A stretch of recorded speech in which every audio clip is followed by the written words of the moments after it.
Magandang araw sa ating lahat. Nawa, ang bawat isa sa atin ay nasa mabubuting kalalagayan at nakakapanagumpay pa rin kahit sa ganitong sitwasyon ng ating nararanasan. Malaking pribilehyo na ako'y makapagbahagi ng salita ng Diyos dito sa ating online service. At hindi ko na po patatagalin pa at ang ating pag-uusapan sa araw na ito ay pinagmatan kong pasasalamat sa gitna ng COVID-19. At mababasa po natin ang talata natin pag-uusapan dito sa 1 Thessalonians 5:18. At magpasalamat kayo sa Diyos sa lahat ng pagkakataon sapagkat ito ang kalooban ng Diyos para sa inyo sa inyong pakikipag-isa kay Kristo Jesus.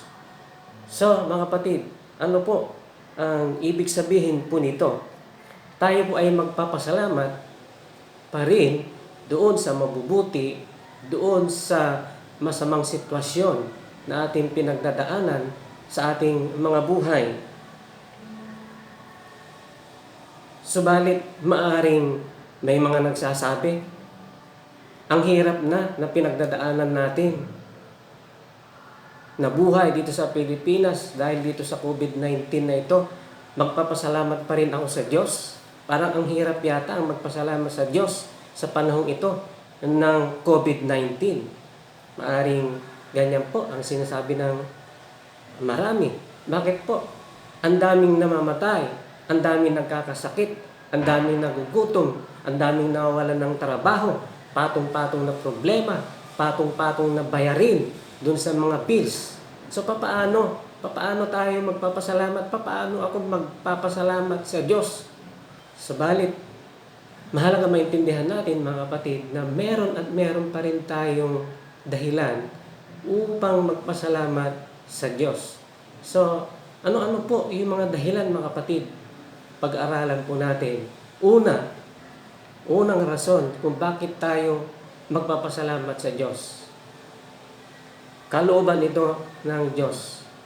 Yan po ang sinasabi ng ating talatang binasa kanina. Ang sabi dito, sapagkat ito ang kalooban ng Diyos para sa inyo, sa inyong pakikipag-isa kay Kristo Jesus. So, bakit kalooban niya ito mga kapatid? Kasi kung kinikilala mo na ikaw ay isang Kristiyano, ikaw ay nilalang ng Diyos, mga kapatid. It is my duty, it is your duty, it is our duty to thank God every day. So, yun po mga kapatid, yung katotohanan na dapat nating ginagawa. Kung Kristiyano ka, dapat automatic sa iyo ang magpasalamat sa ganitong sitwasyon. Hindi po mahirap ang magpasalamat sa Diyos kahit sa ganitong mga sitwasyon. Bakit mga kapatid? Kung titignan po natin, 3 buwan na tayong nasa quarantine. Pero tinan po ninyo, nandyan yung pagliligtas, nandyan yung pag-iingat, nandyan yung mga pagpapala ng ating Diyos. So, meron ka pang kinakain. Wala pa tayong nabalitaan na dahil sa lockdown, patay. Wala pa po, di po ba? Bagkus nagtatabaan pa ang marami sa atin dahil sa lockdown na ito. Bakit? Merong ginagamit ang Lord. Nandyan yung kapamilya mo, nandyan yung kaibigan mo, nandyan yung kapitbahay mo, nandyan yung iglesia mo, nandyan yung gobyerno natin. Amen po ba? Nandyan yung suporta ng mga taong ito, mga kapatid. So, ano pa mga kapatid? Ang daming namamatay, ang daming nagkakasakit, ang daming nahahawa. Pero ikaw, nandyan buhay. Nandyan mga kapatid. Masarap pa ang panunood mo sa TV.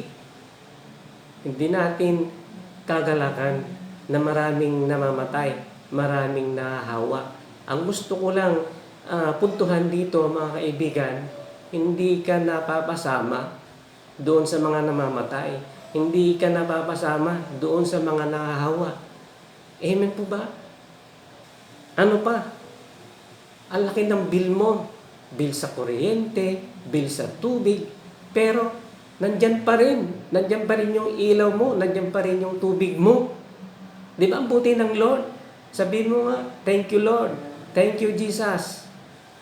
Unawain natin, kung alam mo na may utang na loob ka sa Diyos, at kung ikaw ay isang Kristiyano, kung ikaw ay nilalang ng Diyos, kapatid,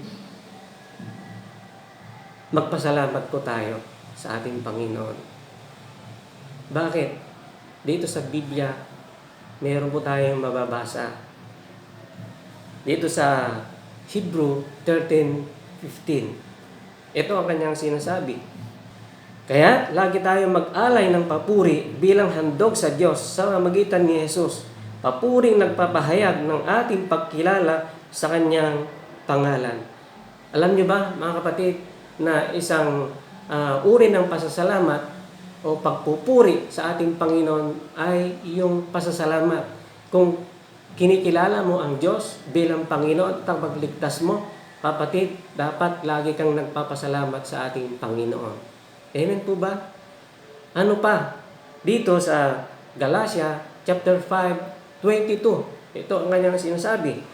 Subalit, ang bunga ng Santong Espiritu ay pag-ibig, kagalakan, kapayapaan, kabaitan, kabutihan, katapatan, katyagaan, kahinahunan, pagpipigil sa sarili. Kapatid, nasa iyo ang bunga ng Santong Espiritu. Nasa iyo ang kagalakan. Kung nasa iyo ang kagalakan, kapatid, sigurado nandun kasama yung pasasalamat natin sa Diyos. Amen po ba? So, sabihin mo kapatid, sasanayin ko ang magpasalamat sa Diyos dahil kalooban ito ng Diyos. Amen. Pangalawang rason, mga kapatid, kung bakit meron pa rin dahilan upang patuloy tayo magpasalamat sa ating Panginoon. Nagbubunga ito ng tagumpay. Sabihin mo, nagbubunga ito ng tagumpay. Sino dito gustong magtagumpay? So, lahat po tayo ay gusto nating magtagumpay. Amen po ba? So, alam po ninyo, madaling makita ang isang taong talunan at ang isang taong mananagumpay. Paano? Yung isang taong mananagumpay, masarap kasama yan eh. Bakit? Laging positibo ang lumalabas sa bibig niyan. Pero yung negatibong tao, nakakainis kasama yan. Bakit? Laging negatibo ang lumalabas sa kanyang bibig. Nakakita na ba kayo ng mga ganyan mga tao? Sino sa kanila ang gusto mong samahan? Yung laging positibo o laging negatibo? Dito sa Biblia, may mga mananagumpay sa gitna ng mga pinagdadaan ng mga sitwasyon sa kanilang mga buhay. Mga mahirap na sitwasyon sa kanilang mga buhay. Sino-sino sila mga kapatid? Una, si Jehoshaphat at ang mga taga-Juda. Ano po yung kwento dito?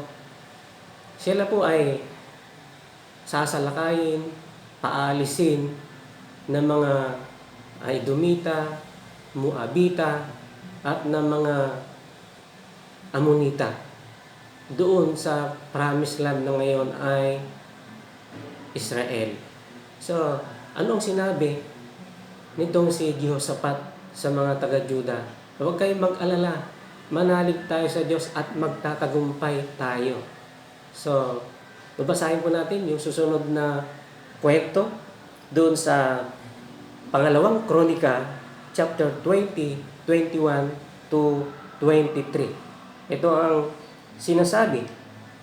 Matapos niyang palalahanan ng mga tao, pumili siya ng mga awit na magpupuri kay Yahweh dahil sa kanyang kahangahangang kabanalan. Inilagay niya ang mga ito sa unahan ng hukbo at habang daay umaawit, purihin siya Yahweh. Pag-ibig niya ay tunay, laging tapat kailanman. In English, give thanks to the Lord, for His love endures forever. So mga kapatid, nakita po natin, dahil doon sa kanilang mga pag-awit at pagpupuri sa ating Panginoon, doon sa kanilang pasasalamat, sila po ay nagtagumpay doon sa labanan. Sino pa po mga kapatid? Sila Pablo at Silas. Ano pong kwento mga kapatid? Noong papunta sila doon sa dako ng panalanginan, nakasalubong po sila ng isang babae na manghuhula dahil sa masamang espiritu na nasa kanya. At malaki ang kinikita ng kanyang mga amo sa kanyang panghuhula. At nung pinalayas sina Pablo at Silas, ang masamang espiritu na nandun sa babae, nawalan ng kita ang kanyang mga amo. At dahil sa galit ng kanyang mga amo, hinuli sila Pablo at Silas at ikinulong. At doon sa kulungan, sila po ay paulit-ulit na hinagupit. At ano po ang susunod na kwento? Doon sa Gawa 16:25-26, ito po ang sinasabi. Nang maghating gabi na, sina Pablo at Silas ay nananalangin at umaawit ng mga himno. At nakikinig naman ang ibang mga bilanggo. Walang anong-ano'y lumindol ng malakas at nayanig pati ang mga pundasyon ng bilangguan. Biglang nabuksan ang mga pinto at nakalag ang mga tanikala ng lahat ng bilanggo. So nakita natin mga kapatid, sa kanilang mga sitwasyon, dahil sa kanilang mga pagpupuri, dahil sa kanilang pasasalamat sa Lord, sila po ay nakalaya doon sa kanilang mga pagkakabilanggo. Amen po ba? So, unawain, kung gusto mo na mananagumpay, hindi ang isang talunan, positibo at hindi ang negatibo, magpuri at laging magpasalamat sa Diyos. Amen po ba? Dahil kung puno ng pasasalamat ang puso mo, yan ang lalabas sa bibig mo. Ayan po ang sinasabi ng Mateo chapter 12:34. Ano po sinasabi? Kung ano ang nag-umapaw sa puso ay siyang sinasabi ng bibig. So kapatid, kung nag-uumapaw ang pasasalamat sa puso mo, lalabas sa bibig mo iyan. Amen. Kaya, lagi po tayo magpasalamat. Amen po ba? So, pangatlo kapatid na ating pag-aaralan. Pagpapakita ito ng pagtitiwala sa Diyos. Opo mga kapatid, ang pasasalamat ay pagpapakita ito ng pagtitiwala sa Diyos. Meron po akong nabasang quote at ito ang kanyang sinabi. Thankfulness will be our habit when trust in God is our habit. Sa Tagalog, ano sabi? Ang pasasalamat ay maging makasanayan kung pagtitiwala sa Diyos ay nakasanayan natin. So ano po ang gusto kong punduhan dito?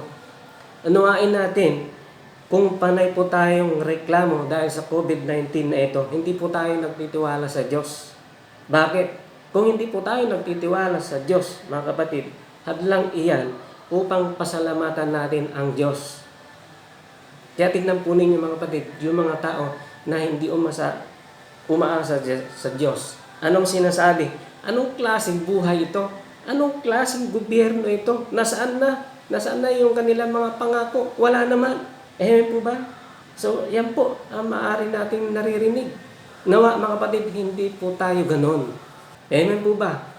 Sabi mo sa iyong sarili, hindi ako ganon. Ano pang hadlang kung hindi po tayo nagtitiwala sa Diyos? Hadlang din iyan upang hagbangan ang mga pangako ng Diyos. Opo, hadlang po yan upang hagbangan ang mga pangako ng Diyos kung hindi po tayo nagtitiwala. Kaya mga kapatid, nawa, binabasa po natin yung salita ng Diyos. Kapatid, itong panahon ito ng COVID, so, ang haba ng oras natin. Ang haba, di ba? So, nawa mga kapatid, yung oras na ito, ilaan po natin doon sa mga spiritual na bagay. Lalong-lalo na dito sa pagbabasa ng salita ng Diyos. Bakit mga kapatid? Bakit? Kasi kung nagtitiwala ka sa Diyos, mga kapatid, hahakbang ka. Hahakbangan mo yung mga pangako ng Diyos kahit may mga obstacles sa iyong buhay. Bakit? Meron kang salita, meron kang mga pinanghahawakan dahil sa salita ng Diyos. Amen po ba? Alam po ninyo, meron dito sa Biblia na nagpakita ng pagtitiwala sa Diyos at nagpakita ng hindi pagtitiwala sa Diyos. Naalala niyo yung mga 12 spies? Itong mga 12 spies na ito, pinadala ni Moses sa Kanaan upang manmanan, tiktikan kung ano ang meron sa promised land na kanilang pupuntahan. So, noong bumalik na sila, may kanya-kanya silang ulat. Yung 10, negatibo yung kanilang mga sinasabi. Pagpapakita ito ng walang pagtitiwala sa Diyos. Yung 2, si Caleb at Josue, positibo yung kanilang mga report. Pagpapakita ito ng pagtitiwala sa Diyos. At ano po ang mga sumunod na kwento? Basahin po natin dito sa Bilang chapter 13, 27 to 28. Ito ang sinasabi. Ang sabi nila, pinag-aralan namin ang lupain at nataklasan namin ito'y mayaman at masagana sa lahat ng bagay. Katunayan, ang bungang kahoy na kinuha namin doon. Ngunit malalakas ang mga taga roon. Malalaki ang lungsod at matibay ang mga pader. Bukod dito, naroon din ang mga lahi ng higante. So, negatibo yung kanilang mga report. So, ano nangyari dahil doon sa negative report nila? So, puntahan po natin ang chapter 14 ng Bilang, verses 1 to 4. Ito ang sinasabi. Nalungkot ang buong bayan ng Israel at magdamag na nag-iyakan. Nagbulungan sila laban kina Moises at Aaron. Ang sabi nila, mabuti pang namatay na tayo sa Ehipto o kaya sa ilang, kaysa tayo patayin ng ating mga kaaway sa lupaing pinagdalhan sa atin ni Yahweh at bihagin ang ating mga asawa at mga anak. Mabuti pa'y bumalik na tayo sa Ehipto. At nag-usap-usap sila na pumili ng isang leader na mangunguna sa kanilang pagbabalik. So nakita po natin mga kapatid yung mga epekto ng mga walang pagtitiwala sa Diyos. Masama ang epekto. Pero makita po natin mga kapatid, may mga nagpakita ng pagtitiwala sa Diyos sa buhay ni Caleb at Josue. At ito po ang kwento doon sa Bilang 13:30, Bilang 14:6 to 7. Ito ang sinasabi. Subalit pinatahimik ni Caleb ang mga taong bayan na nagrereklamo na noon kay Moises. Sinabi ni Caleb, hindi tayo dapat mag-aksaya ng panahon. Lusubin na natin sila sapagkat kaya natin silang gapiin. So makita natin mga kapatid, may excitement sila. Bakit? Puno po sila ng pag-asa, puno po sila ng pasasalamat. So meron silang pagtitiwala sa Diyos. So ano po ang susunod na kwento? Basahin po natin doon sa Bilang 14:6 to 7. Ito po ang sinasabi. Dahil sa hinagpis, pinunit ni Josue at anak ni Nun at Caleb na anak ni Jephunneh ang kanilang kasuotan. Sabi nila, mainam ang lupaing tinignan namin, saganang-sagana sa lahat ng bagay. Kung malulugod sa atin si Yahweh, ibibigay niya sa atin ang lupaing iyon na mayaman at sagana sa lahat ng bagay. So makita natin mga kapatid, at itong kanilang binanggit na ito mga kapatid, nangyari at nasakop nga nila ang promised land na ngayon ay Israel. Amen po ba? So unawain natin mga kapatid, sa panahong ito ng quarantine, magtiwala din po tayo sa Diyos upang ating mga puso ay mapuno ng pasasalamat, hindi ng pagdududa. Dahil kung nagtitiwala po tayo sa Diyos mga kapatid, at tayo po ay mapagpasalamat sa Diyos, mga kapatid, magagalak, matutuwa ang ating Panginoon. Kasi kung tayo po ay nagpapasalamat, mga kapatid, at nagtitiwala sa ating Panginoon, alam mo, nagagawa siya sa panahon ng kahirapan at pangangailangan mo sa iyong buhay. Ano po sinasabi ng talata mga kapatid? Dito sa Awit 28 verse 7. Ito ang sinasabi. Si Yahweh ang lakas ko at kalasag. Tiwala ko'y sa Kanya na kalagap. tinutulungan niya ako at pinasasaya. Sa awiti, pinasasalamatan ko siya. So mga kapatid, magpuri tayo, magpasalamat po tayo. Nandun yung biyaya, nandun yung habag, nandun yung pagpapala ng ating Panginoon. Amen po ba? Magsiyasat, alin ka sa panahong ito ng COVID-19, kapatid? Nagdududa at hindi marunong magpasalamat, or nagtitiwala at marunong magpasalamat sa Diyos? Amen po ba? Sa pang-apat na dahilan upang tayo po ay magpasalamat pa rin sa Diyos, gumagawa ang Diyos para sa ating ikabubuti. Sabi mo, gumagawa ang Diyos para sa ating ikabubuti. At mababasa po natin ang Roma 8:28 patungkol dito. Alam natin sa lahat ng bagay ay gumagawa ang Diyos para sa ikabubuti ng mga nagmamahal sa Kanya. Silang mga tinawag ayon sa Kanyang layunin or purpose. Bakit ko nasabi ito, mga kapatid, na gumagawa ang Diyos para sa ating ikabubuti? Bakit? Ang lahat ng pangyayari sa atin, mabuti man o masama, may purpose ang Lord ito sa ating mga buhay. Example po, itong pinagdadaanan natin na COVID-19. So anong sinasabi ng mga tao? Makasalanan na kasi ang tao. Nagpapaalala na ang Diyos sa atin. Babalik na ang Lord. Parating na ang Lord. So maaring totoo po ito, mga kapatid. So ano ang nangyari sa mga tao?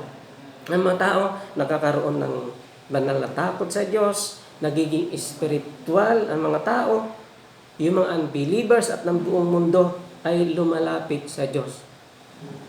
Bilingid sa ating mga kaalaman, nakikita mo natin yan sa mga Facebook, sa media, doon sa mga post, mga kapatid, kung paano lumalapit ang mga tao sa ating Panginoon. Amen po ba? Nawa, mga kapatid, mga kapatid, nawa tayo po ay may natutunan dito sa ating pinagdadaan ng COVID-19 na ito. Nawa, ang panahon ito, mga kapatid, ay magdadala ng pagkilala, magdadala ng pakikipagrelasyon natin sa ating Panginoon. Amen po ba? So sa aking pagtatapos, meron po akong nabasa na isang quote. Ito ang kanyang sinasabi. Gratitude is in the inward feeling of kindness received. Thankfulness is the natural impulse to express that feeling. So mga kapatid at mga kaibigan, ang pasasalamat ay likas nating may papahayag dahil sa mga pagpapala, dahil doon sa mga pag-iingat, dahil doon sa mga pabor na tinanggap natin sa ating Panginoon. Amen po ba? Thank you and God bless us all.